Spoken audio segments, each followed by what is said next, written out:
Huwag niyong tipirin ang pag-aaksaya. Dahil doon sa pag-aaksaya, umiiyak na po ako noon, napupuyat po ako.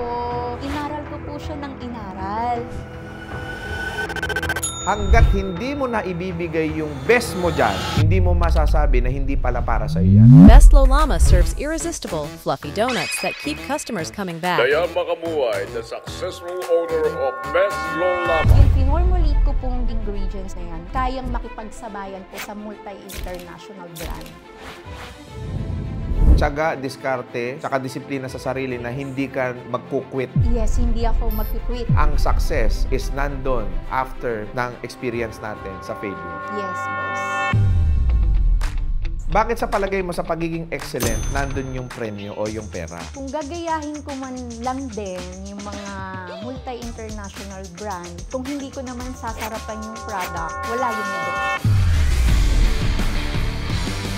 Nakakatuwa, no? As we feature successful stories dito sa ating show, isa sa mga pinaka-paboritong merienda ng Pinoy ay ang donut. Bakit sa palagay mo, nag-click ang negosyo mo? Nag-click po ang Best Lolama dahil po yung ingredients pa lang po niya is hindi na po namin siya tinipid. So talagang quality po talaga yung products namin. Then mabibili lang po talaga siya. Affordable po. Affordable but premium yung mga yes, ingredients. premium po yung mga ingredients. Paano mo natutunan yung paggagawa ng donut at bakit ka nagtinda ng donut? Actually, boss, natutunan ko lang po siya in one day. So, pinractice ko lang Saan po mo siya siya. natutunan? Sa ano lang, boss, sa training. So, nag-study of training lang po ako ng isang araw. Hindi ko pa po siya nakuha talaga, boss eh. So, sa eager ko po na makapag-build po ako ng negosyo. So, bakit sabi ko, hindi ko siya aralin sa bahay. So, inaral ko po siya ng inaral. Hanggang napupuyat po ako.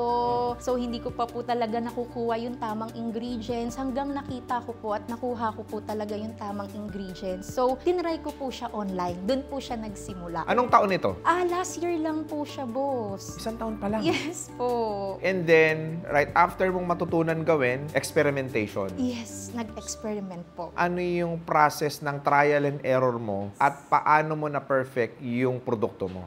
Bali po kasi, yun nga, nag-try po ako sa bahay lang po yun. So, finerfect ko po talaga yung ingredients from failure. Umiiyak na po ako noon. Ano yung mga binili mong tools and equipment para makapag-start ka at magkano ang kinapital mo doon? Kinapital ko lang, boss. Nagsimula po ako ng 5,000 pesos. 5,000 pesos? Yes, boss. Tapos? 5,000 lang po. Then talagang yung binili ko lang noon, yung pang donut cutter, yung kawa po na malaki-laki, yung pang frying. Tapos nagsimula po ako sa unbranded na box. Tapos yung mga kailangan ko lang pong ingredients. Sa 5,000 po na yon, pinost ko po talaga siya, yung punan ko po na yon. Nag-click po agad siya. Nagsimula po siya sa loob ng subdivision namin, boss. Tapos marami na pong nag-feedback. Uy, ang sarap.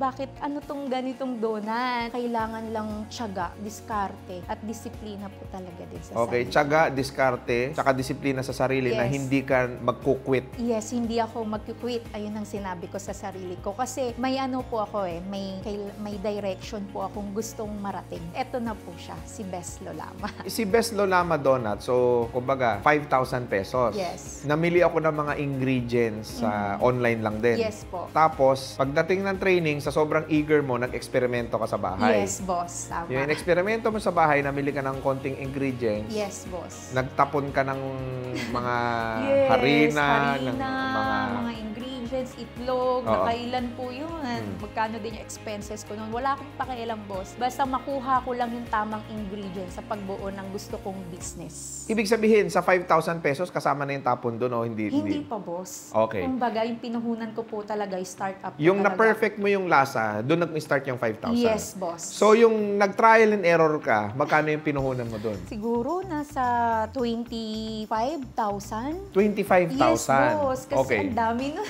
So, ilagay na natin na ang puhunan mo in total, 30,000 pesos. Yes. Kasama yung trial and error, Yes. kasama yung 5,000 Yes, boss. pesos. Kaya ako sinasabi ito sa inyo, mga boss, kasi malaki talaga ang expenses sa trial and error, sa research and development. So, kung mag-i-establish tayo ng negosyo, we make sure na kasama sa budget natin yung mga magiging error natin or pagkakamali natin habang binubuo natin yung konsepto ng negosyo na gusto natin. Kamukha kay Dayan, kung mapapansin ninyo, mas malaki ang gastos niya doon sa trial and error niya kumpara doon sa pinuhunan niya mismo dahil na perfect niya na yung produkto. So, wag kayong mag-aalala at wag ninyong titipirin yung pag-aaksaya. Uulitin ko ha, wag ninyong tipirin ang pag-aaksaya dahil doon sa pag-aaksaya, doon nyo mape-perfect yung produktong gusto ninyong i-create. Tama, Okay? boss. So, ngayon, yung 5,000 pesos, bumili ka ng mga generic na box. Yes po, Okay. generic na box. And then? Then, ayun na po, bumili po ako ng mga ingredients, kailangan ng milk, ganyan. So, pinaikot ko, pinarolling ko po yung 5,000, boss. Okay, Kumita so, po ako. 5,000 pesos, nag-start, nakakreate ka ng magandang produkto, nilagay mo sa maayos na packaging. Yes, boss. Yun. Yes. So, yun yung gusto kong matutunan din ng mga viewers natin, na kung gagawa kayo ng produkto, kahit anong sarap ng produkto nyo, kapag kapangit ang packaging, hindi Yes, mabibili. Hindi po talaga, boss. And then, what happened next? Yun, boss, kasi nag-boom siya. Hindi lang kasi yun, boss, din sa maayos na packaging. Oo, nandun na po tayo. Marketing po yun eh. Talagang yung quality ng products na ibibenta natin. Kailangan talaga quality at talagang masarap. Madaming nagbebenta ng donut, nandyan ang mga big brands. Nagkalat na ang mga donut. Bakit yan pa ang pinasok mong negosyo? Saturated na yan. May tiwala po ko sa produkto ko eh. Kasi mini-make sure po namin ang Best Lolama is nagbibigay kami ng quality and affordable na donuts. And yung finormulate ko pong dough at ingredients po talaga na yan, kayang makipagsabayan po sa multi-international brand. Ganun ka kakumpiyansa? Yes, boss. Kailangan eh. Bakit kailangan na sobrang taas ng kumpiyansa mo sa negosyo? Kasi boss, kung wala po tayong kumpiyansa sa sarili natin, hindi po natin makukuha kung ano po yung gusto nating negosyo. Kung gusto mo magtagumpay sa buhay, dapat taasan mo ang kumpiyansa mo. Yes po, and makapal po yung mukha sa pagbibenta. Dapat makapalang mukha Yes, mo kung boss. gusto mong yumaman, Yes no? po. Ano ang background mo bago ka nagbenta ng donut? Isa po akong high school graduate lang. Then, nag-OFW po ako. Then, pag-uwi ko po dito, nawalan din po ulit ako ng trabaho during pandemic. So, nag-online selling po ako ng mga damit. Doon po talaga rin ako nag-umpisa. Ano nangyari? Wala siya, boss, kasi hindi pala siya para sa akin. So, ito po yung binigay ni Lord pala sa akin. Hindi talaga ako, boss, marunong magluto. Hindi ako marunong mag-bake. So, one time, during my pregnancy, na-bored ako, may nag-scroll up sa sa cellphone ko na may training, may nagkakandak ng training pala in one day lang. So, nagkakahalaga lang siya, boss, ng 3,500. So, sabi ko, why not, wala naman akong ginagawa po sa bahay eh. So, pasukan ko. So, yun po. Doon po ako nagkaroon ng idea na ito yung ibibenta ko. Donut. Yes, donut. Kasi boss, in demand din talaga siya sa market. Sabi ko, magkikreate ako ng unique na donut na Filipino trademark at talagang hindi lang siya pwedeng pangbata lang. Gusto ko pwede siya sa mga senior, hindi siya sweet, tama yung panlasa. So, which is, ito po yung talagang yung magandang feedback sa Best Lolama. Yung Best Lolama, nung binubuo mo na yan, ano yung picture na naiisip mo kapag ka nag-operate na yung negosyo? Yung picture na yan kasi mother ko po yan po. So, symbol po ng pagmamahal ko sa nanay ko. Inspirasyon mo yung nanay mo habang Yes, ginagawa mo boss, itong produkto? ginagawa ko. Umiyak ako, sabi ko, hindi na mag-OFW si mama. Gusto ko makabuo kami ng hanap buhay dito na mapapauwi ko siya in one day. So, yun po yung tumanim sa akin, boss. Okay, so started at 5,000 pesos. Yung 5,000 naging magkano? Boss, kumikita na po kami ngayon ng per 1 month ng 700 to 800,000, boss. Isang buwan? Isang buwan. Doon po ako mas lalong natuwa, naging eager pa na palakihin po si Best Lolama. Kasi nasa business po talaga pala yung pera. Mahirap yumaman sa Pilipinas, imposible kasi yan. Hindi, boss eh. Yun din po talaga dati yung mindset ko, boss. Kaya nag-eager ako, trabaho ko ng trabaho, dalawa pa yung trabaho ko sa Japan. Nagpapakanda, pagod ako, kahit ng kayod. Wala po nangyayari. So, nandito po talaga sa Pilipinas yung pera, boss. Nasa tamang talagang kailangan yung mindset mo. May pera dito sa Pilipinas? Yes, boss. Yung mindset mo, kailangan talaga iisa yung direction mo. Hindi kasi ang paniwala ng maraming tao, mahirap yan. Mahirap magnegosyo, mahirap maghanap buhay, wala ka namang experience eh. Hindi, boss. Doon po ako nagsimula. So, kaya napatunayan ko po Unang negosyo mo to? Yes, boss. Kasi online selling po yun. Parang kinikita ko lang dun, boss, 1,000, 2,000, konti lang. Ang unang tininda mo, damit. Yes, ukay. Sumunod, donut na. Donut na, boss. Nag-iba ka lang ng produkto. Yes, yun po pala yung gift sa akin ni God. Ito po pala siya. Ganito yan eh. Magbanggit ako ng mga brand. Example, Jollibee, KFC, McDonald's, Popeyes. Ang dami, puro fried chicken yan eh. Pero may customer pa rin eh. Ang iniisip kasi ng maraming tao, kaya hindi sila makapag-start ng negosyo, is eto. Marami nang nagbebenta nito eh. Yes. Mabibilhan pa ba ako? Ang totoo pala sa negosyo, kung masarap talaga yung produkto mo, kung maganda yung product mo, maganda yung service yung i-offer mo, bebenta at bebenta. Yes, dun po tayo babalikan talaga ng mga consumers natin. Bakit sa palagay mo sa pagiging excellent, nandun yung premyo o yung pera? Kung gagayahin ko man lang din yung mga multi-international brand, kung hindi ko naman sasarapan yung product at gagawing quality yung product, wala din. Wala yung negosyo. Correct. Pagka ginalingan natin, hinusayan natin, pinagpursigihan natin ang isang bagay, nandun kasi yung premyo eh. Kumbaga, kung may gagawin ka na lang din, ibigay mo na yung 100%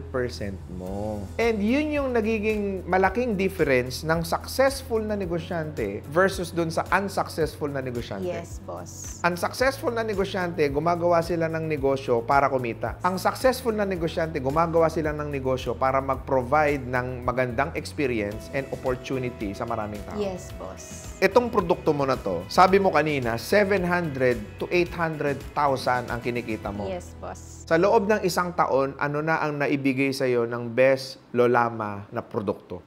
Nabigay niya na po sa amin yung hindi na po kami kinakapos sa pera. Stable na po yung family ko. Nakakatulong po ako sa family. Then, napoprovide niya po talaga lahat ng pangangailangan namin. Dahil ba dito sa produkto na to, I should say na mapapauwi mo na ang nanay mo? Yes po, boss. Kasi ganun po ako ka-dedicated sa business na to, boss eh. Kasi ngayon nakikita ko pa lang po, 1 year pa lang po, boss, yung business namin. Pero kumikita na po kami ng malaki. So, sabi ko sa mother ko, konting tiis na lang. Paano kung dumating sa point na lumiit ang kita, ano ang gagawin mo para mapalakas ulit ang produkto mo? Sa marketing, boss. Kasi kailangan po talaga tayo may maayos na sistema sa marketing. So, kailangan market lang po tayo ng market ng product. Lalo na nasa social media na lahat. Labanan po, competition po natin sa business. So, kailangan makikipagsabayan po tayo. Hindi po tayo magpapahuli. Wala po tayo dapat sa old fashion. Kailangan nandito po tayo sa panibago. Being a good entrepreneur, dapat trendsetter tayo. Yes po, boss. Kasi marami pa rin traditional mag-isip. Yes, Hindi boss. na tayo nabubuhay sa traditional na mundo ngayon. Yes, boss. Digital age na ngayon eh. Anong masasabi mo naman doon sa mga taong takot silang manggaya ng negosyo?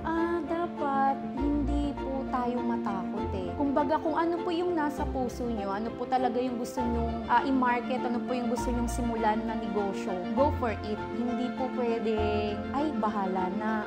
Dapat lumabas po tayo sa comfort zone natin. Marami sa atin, tinatamaan na kagad ng doubt. Baka hindi mag-click, baka hindi mag-work, baka hindi para sa akin to. Hanggat hindi mo natatry yan, hindi mo masasabing hindi para sa yan. At ito yung pangalawa, hanggat hindi mo na ibibigay yung best mo dyan, hindi mo masasabi na hindi pala para sa yan. Yes, boss. Kasi Tama. malay mo, para sa yan, hindi mo lang ginalingan. Ganun ang buhay, ganun ang negosyo. Kumbaga, normal na may failure, normal na may mga discouragement, normal na may mga rejection, normal na may mga struggles tayo sa buhay. Pero at the end of the day, lagi nating tatandaan na ang success is nandun after ng experience natin sa failure. Yes, boss. Tama. Kasi wala kang makukuhang success kung lahat ng ginawa mo ay tama. Ang success po ay nandoon sa mali. Yes, nasa failure po talaga. Nababagay sa produkto mo yung apelyido mong makabuhay. Yes, boss. boss. Kasi nabalitaan ko, willing ka na raw ipa-franchise ito eh. Yes, boss. So, si Best Lulama, nagkahanda kami ngayon ng opportunity for franchising. Bakit hindi mo na lang solohin, total malakas naman ang negosyo mo? Hindi po pwede, boss. Dahil katulad nga nito, boss, si Best Lulama, kahit hindi pa po kami nagpa-franchise, boss, talagang may mga lumalapit na sa amin eh. Na, uy, open ba for franchise, ganyan. So, doon ko rin naisipan, boss, na why not na magbigay tayo ng opportunities pangkabuhayan sa kapwa nating Pilipino na hindi na po sila mahihirapan pang mag-isip ng trademark nila na negosyo. Eto na po yun. Ibibigay na po namin sa inyo agad-agad. Ilan na ang physical store nyo ng Best Lulama? Bali po, ngayon, meron pa lang po kaming 2 branch. Saan? Sa Novaliches po, then meron din po kaming sa Cavite branch. Magkano ang average sales ng Novaliches branch mo? Si Novaliches po, nag-average po kami ng 500,000 po. Then, dito po kay Cavite po, umaabot po kami ng 800 to 900. Is that net or gross? Gross po. Sa isang store? Yes po. So magkano ang neto yung naite-take home mo na benta kada buwan? 400,000, boss.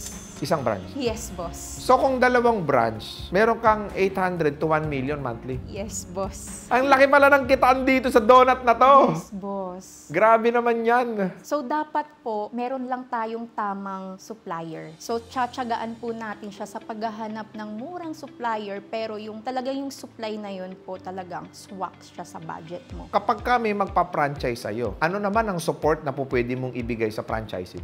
Yung support po natin is meron po tayong free and initial training po for lifetime na po yan. Then, meron po tayong system standard. Then, meron use of trademark. Then, yung magagamit po natin yung operation manual and research of development po. Research and development? Yes po. Tuturuan nyo sila mismo gumawa ng produkto nyo? Yes, boss. At ako po mismo ang magtuturo nun, boss. Pero lahat ng ingredients sa inyo nila o-orderin? Yes, boss. Okay. So, fresh ang isa-serve ninyong donut sa inyong mga store dahil tuturuan kayong gumawa ng fresh donut at yung mga ingredients, wala na kayong problemahin dahil o-orderin ninyo sa Best Lulama main branch. Yes po, boss. Bakit nilagay mo na handmade with love? Kasi andito yung talagang pagmamahal. Yung pagbuo pa lang nando, talagang puro siya ng pagmamahal galing sa mother and sa akin po, boss. Paano mo i-describe ang produkto mo sa video na ito? Ano siya, talagang yung quality ng product sa pagbuo pa lang ng dough. Kasi mahigpit ako, boss eh. Mahigpit ako sa production. So, hands-on talaga ako. So, sa donut pa lang, sa pagbuo ng bakery yan, chine-check ko yan maigi. Kung meron silang waste or reject, talagang wini-waste ko yon. So, talaga yung product, mini-make sure ko, bago namin yan i-distribute, is talagang quality na siya. Pagdating sa paglalagay ng mga toppings niya? Sa toppings, boss, talagang dapat quality rin po talaga Special siya. mix to? Yes, boss. So, kumbaga, i-deliver mo sa kanila, naka-premix na siya, gagawin na lang nilang donut. Yes, boss. Tapos yung mga toppings, yung mga...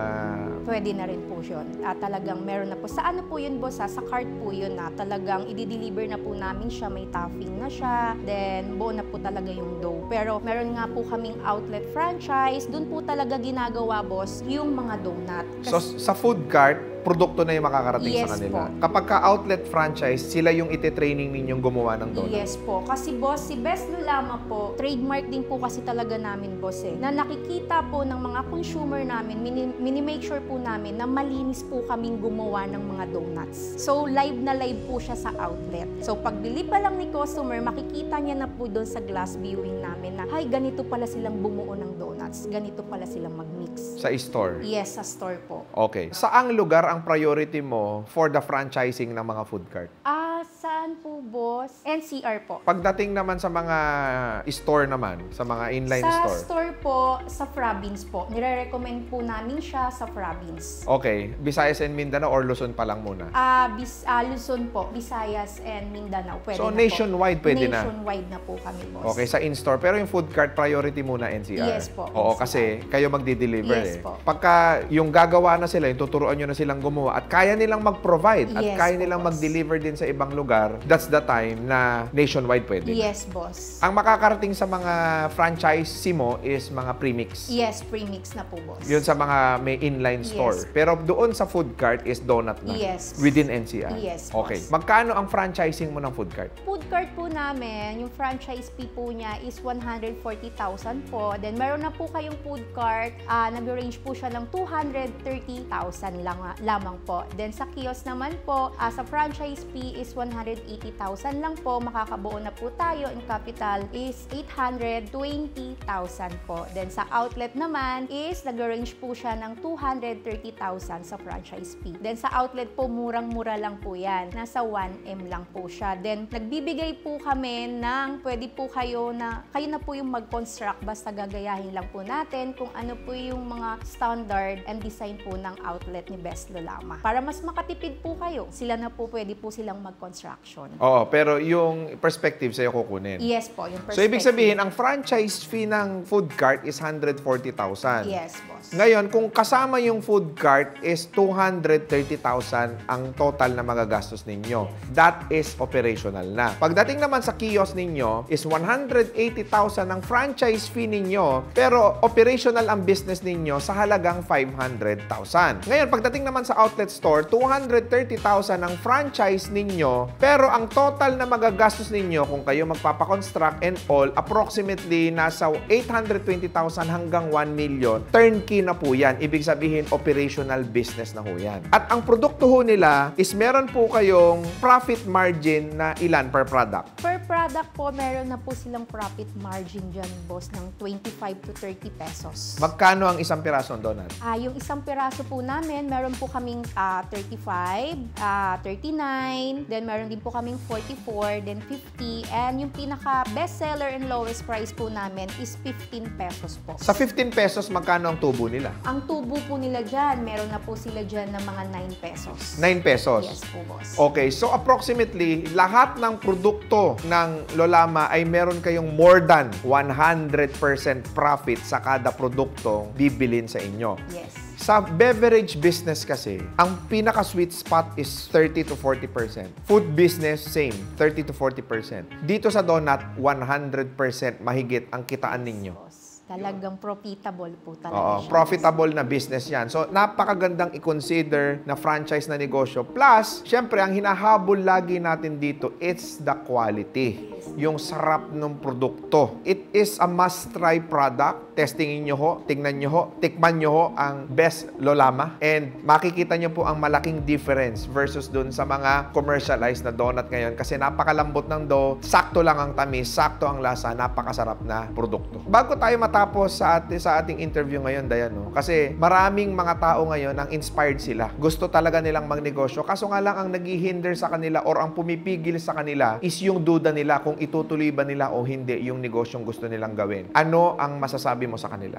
Dapat, ayun nga gaya ng sinabi ko, lumabas kayo sa comfort zone nyo. Kasi alam nyo nang meron na kayong ini-aim na business sa sarili nyo, bakit why not na hindi nyo simulan? Kasi why not? Di nyo alam, nandito na pala yung opportunity nyo, nandito na yung future nyo. Subukan nyo lang, walang masama. Walang masama sa failure. Try lang and try. Huwag kayong sumuko, ituloy nyo lang kung ano yung mga nasimulan nyo. Yun, ang ganda nun, no? So, sa lahat ng gustong mag-franchise, please like Best Lolama. Ayan po ang kanilang Facebook page na nakikita nyo sa inyong screen. Ayan. So, paki-like po and paki-follow na rin po and paki-message po sila kung interesado po kayong i-grab ang opportunity na ito na magkapag-franchise kayo sa inyong lugar. At meron ba kayong TikTok account? Yes, meron din po kaming Facebook, then TikTok account, then Instagram. Please do follow Best Lolama. Hanapin po ninyo ang handmade donuts with love. Ayan. And of course, paki-follow na rin si Dayan Makabuhay. Kung gusto nyo pong directly na i-message siya sa kanyang personal account, which is? Yes,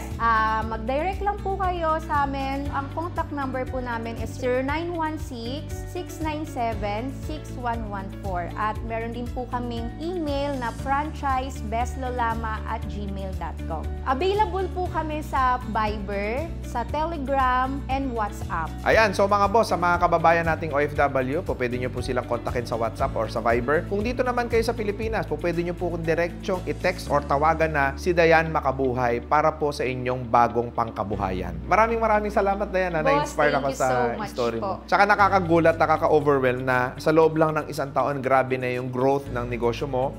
And I'm hoping na magdire-diretso, magtuloy-tuloy, marami ka pang taong matulungan. Yes, boss. Thank you so much, boss. Alright, so sa lahat ng mga followers natin, please do subscribe and click that notification bell para lagi kayong updated sa ating mga future videos. And also, do not forget to follow us on Facebook, TikTok, and Instagram. And available na rin po si Boss RDR sa Spotify at Net25. Muli, magkita-kita tayo sa susunod na episode ng RDR Talks. God bless sa inyong lahat.